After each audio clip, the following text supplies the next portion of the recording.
হায় আল্লাহ, বাচ্চাদের কত প্রকারের খেলনা বাইরে আইছে। এইটা নাকি রাখা, হ্যাঁ আমার জুতাটা লয়ে যাবে এনতে। এই মিয়া, বলত পাইছেন আমারে? এই যে যে পাথর দিছেন এগুলো তো বালুর লগেই আহে। আপনি এই পাথর দিয়ে আমার জুতা লয়ে যাবেন গা 30 টাকা না দিয়া? ভাই এটি হইতো না ভাই। এই যে পাথর আপনি আনছেন, এই পাথর বালুর লগে গড়াগড়ি করে পোলা পাইনি খেলে। হ্যাঁ ঠিক আছে, আপনি আমার টাকা দিয়ে পরে মাল লয়ে যান। যান, আমারটা দিয়ে যাও জুতা। আচ্ছা ঠিক আছে ভাই, টাকা আই না, আমার জুতা নিয়ে যাইতেছি। ঠিক আছে। হ্যাঁ ঠিক আছে। উফ, দান্দাবাজি আমার লগে। হ্যাঁ ভাই এই যে আপনার টাকা, জুতাটা দেন। হেলাও তোমার জুতা।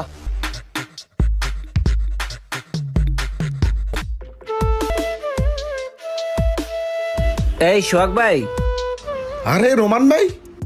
আপনার না অনেক বড় একটা দোকান ছিল? হ্যাঁ ভাই, ওটা একটা সমস্যার কারণে সব বিক্রি করে দিছি। ও আচ্ছা ভাই,